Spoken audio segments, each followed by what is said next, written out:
Anjing beda banget. Gila.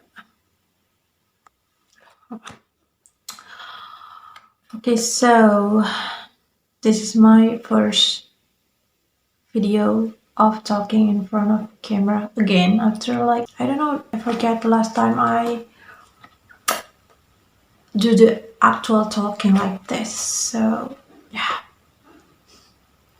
I'm so nervous in front of camera and in front of people too, actually, but sometimes I just try to hold it like, okay, I can do it, but sometimes that's okay to like share with people that you are nervous.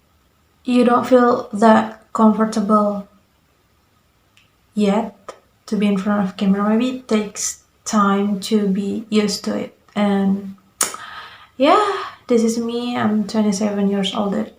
I'm still not used to it, and that's okay, I guess. Jadi bahasa Inggris semua, tapi nggak apa-apa ya. So hari ini mau coba bacain. This is my current favorite novel. Dan di sini ada beberapa potongan cerpen. Sepotong Senja untuk Pacarku karya Seno Gembira Aji Dharma. Yeah. Actually, this is cetakan ke-9. Dan untuk cetakan pertamanya sendiri ini ada di 2016. Jadi cukup populer juga kumpulan cerpen di dalamnya. Sebuah komposisi dengan 16 variasi dalam 3 bagian. Nah ini sebenarnya aku juga actually belum baca semuanya. Aku coba baca like my favorite part tentang surat Sukap untuk Alina dan balasan Alina kepada Sukap dan juga cerita si tukang posnya. Mungkin biar alurnya jelas, kita baca langsung aja ya. Nah, sebenarnya aku pengen baca buat balasan Alina ke Sukapnya aja. Cuma kayaknya nggak akan nyambung. Jadi nggak apa-apa aku baca Sukapnya dulu. And actually, aku make up kayak gini, jadi nggak disengaja so prepare like this, enggak. Cuma kebetulan barusan habis ngehibur seseorang. And iya, daripada nggak ngapa-ngapain, kayaknya boleh juga kali ya, kelihatan bagus juga gitu kan.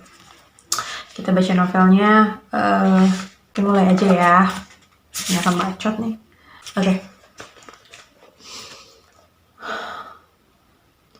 Alina tercinta. Bersama surat ini, kayaknya nonaktifin dulu deh ini datanya. Alina tercinta. Bersama surat ini kukirimkan padamu sepotong senja, dengan angin, debur ombak, matahari terbenam, dan cahaya keemasan.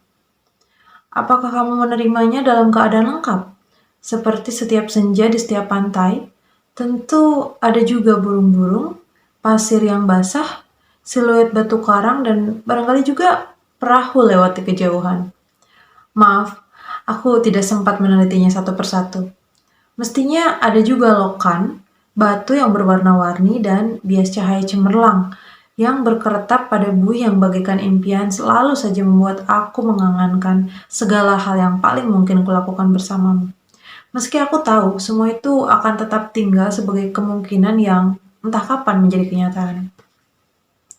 Kukirimkan sepotong senja ini untukmu, Alina. Dalam amplop yang tertutup rapat, dari jauh karena aku ingin memberikan sesuatu yang lebih dari sekedar kata-kata. Sudah terlalu banyak kata di dunia ini, Alina. Dan kata-kata ternyata tidak mengubah apa-apa. Aku tidak akan menambah kata-kata yang sudah tak terhitung jumlahnya dalam sejarah kebudayaan manusia, Alina. Untuk apa? Kata-kata tidak ada gunanya dan selalu sia-sia. Lagi pula siapakah yang masih sudi mendengarnya? Di dunia ini semua orang sibuk berkata-kata, tanpa pernah mendengar kata-kata orang lain. Mereka berkata-kata tanpa peduli apakah ada orang lain yang mendengarnya. Bahkan mereka juga tidak peduli dengan kata-katanya sendiri. Sebuah dunia yang sudah kelebihan kata-kata tanpa makna. Kata-kata sudah luber dan tidak dibutuhkan lagi. Setiap kata bisa diganti artinya. Setiap arti bisa diubah maknanya. Itulah dunia kita, Alina. Kukirimkan sepotong senja untukmu, Alina. Bukan kata-kata cinta. Kukirimkan padamu sepotong senja yang lembut dengan langit kemerah-merahan yang nyata dan betul-betul ada dalam keadaan yang sama seperti ketika aku mengambilnya saat matahari tenggelam ke balik cakrawala. Alina yang manis, Alina yang sendu. Akan kuceritakan padamu bagaimana aku mendapatkan senja itu untukmu. Sore itu aku duduk seorang diri di tepi pantai, memandang dunia yang terdiri dari waktu.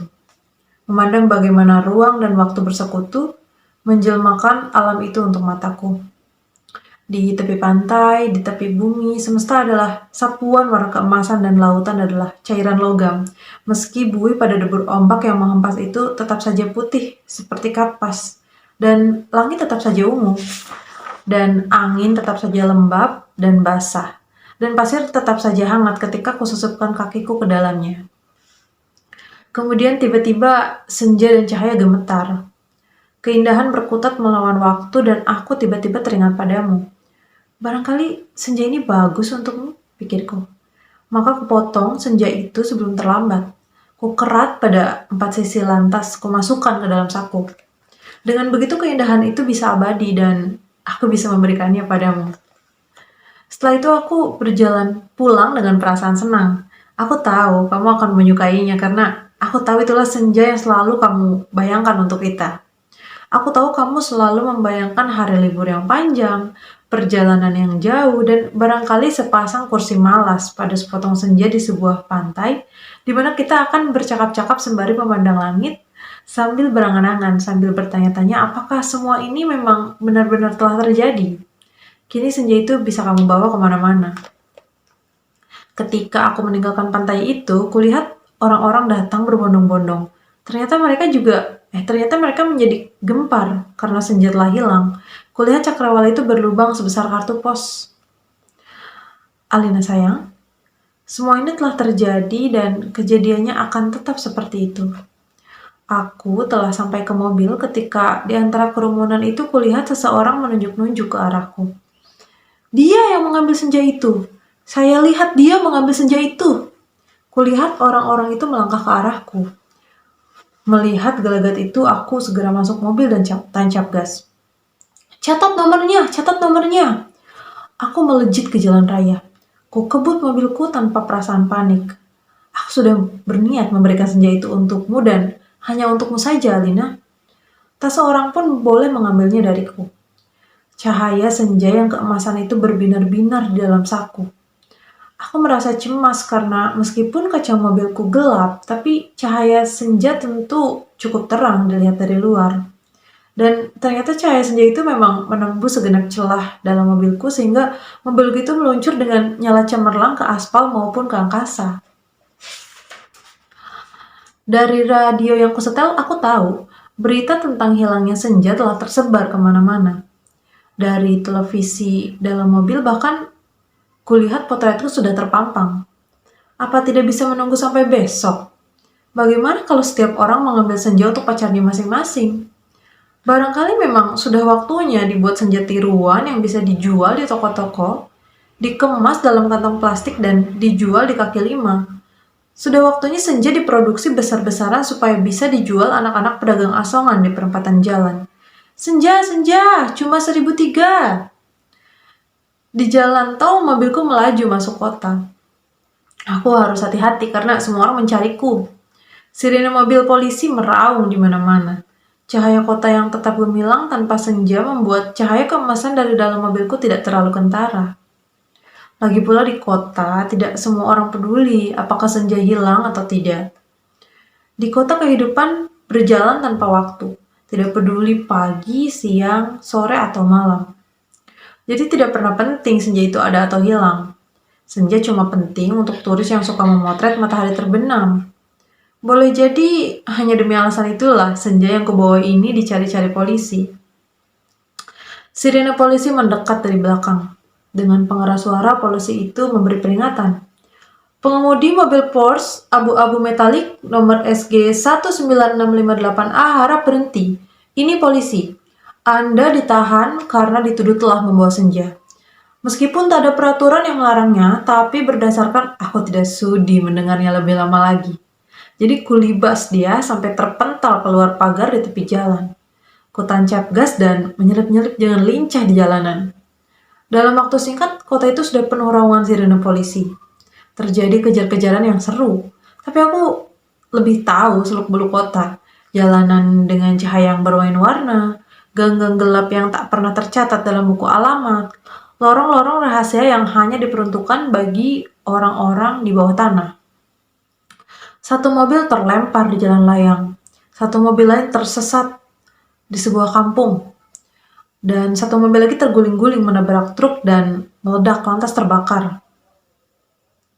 Masih ada 2 polisi bersepeda motor mengejarku.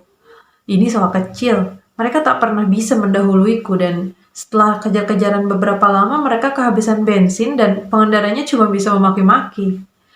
Kulihat senja dalam saku bajuku. Masih utuh. Angin berdesir, langit semburat ungu, debur ombak menghempas ke pantai. Hanya pada mula senja ini kuserahkan Alina. Tapi Alina, polisi ternyata tidak sekonyol yang kusangka. Di segenap sudut kota mereka telah siap siaga. Bahkan aku tak bisa membeli makanan untuk mengisi perutku. Bahkan di langit tanpa senja, helikopter menyorotkan lampu ke setiap celah gedung bertingkat. Aku tersudut dan akhirnya nyaris tertangkap kalau saja tidak ada gorong-gorong yang terbuka.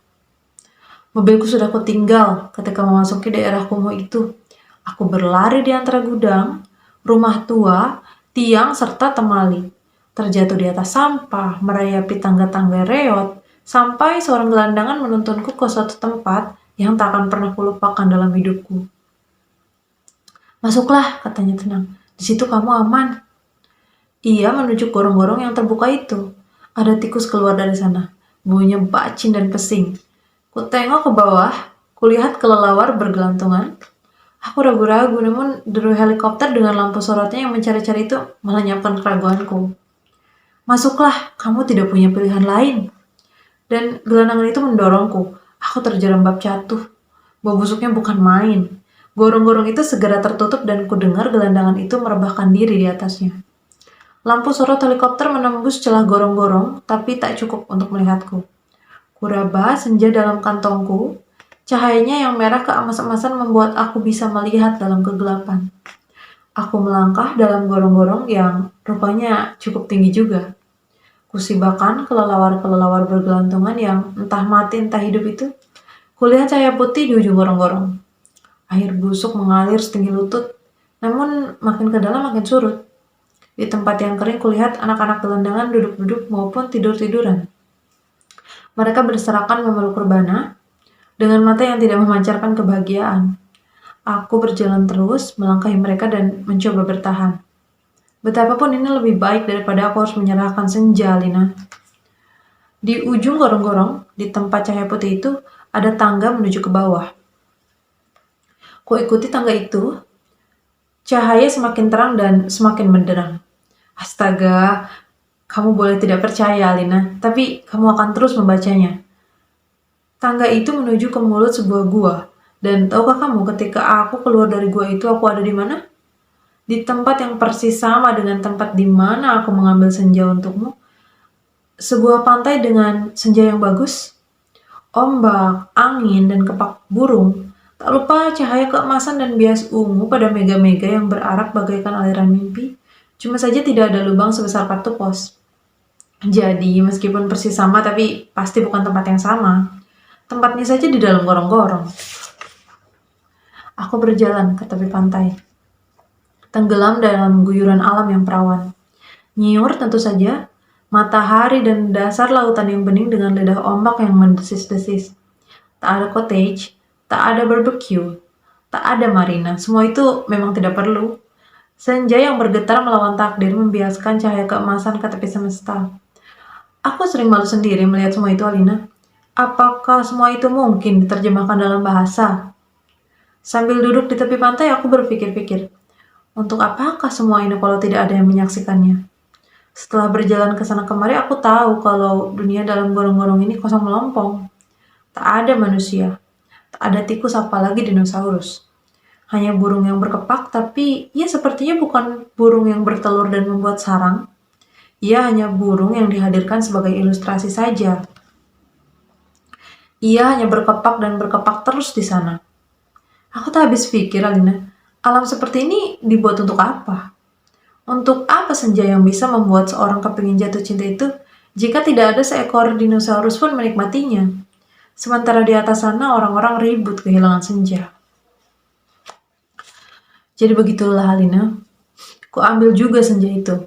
Ku kerat dengan pisau Swiss yang selalu ku bawa pada 4 sisinya sehingga pada cakrawala itu terbentuk lubang sebesar kartu pos. Dengan 2 senja di saku kiri dan kanan, aku melangkah pulang. Bumi berhenti beredar di belakangku, menjadi kegelapan yang basah dan bacin. Aku mendaki tangga kembali menuju gorong-gorong bumiku yang terkasih.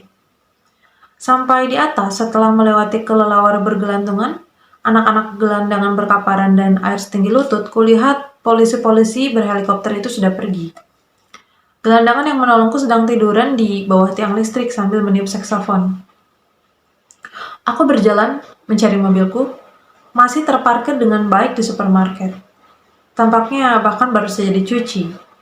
Sambil mengunyah pizza, segera aku kebut mobilku menuju ke pantai. Dengan 2 senja di saku kiri dan kanan, lengkap dengan matahari, laut, pantai, dan cahaya keemasannya masing-masing. Mobilku bagai memancarkan cahaya ilahi. Sepanjang jalan layang, sepanjang jalan tol ku tancap gas dengan kecepatan penuh. Alina, kekasihku, pacarku, wanitaku. Kau pasti sudah tahu apa yang terjadi kemarin. Kupasang senja yang dari gorong-gorong pada lubang sebesar kartu pos itu dan ternyata pas. Lantas kukirimkan senja yang asli ini untukmu lewat pos. Aku ingin kamu mendapatkan apa yang kau lihat pertama kali. Senja dalam arti yang sebenarnya. Bukan semacam senja yang ada di gorong-gorong itu. Kini gorong-gorong itu betul-betul menjadi gelap, Alina.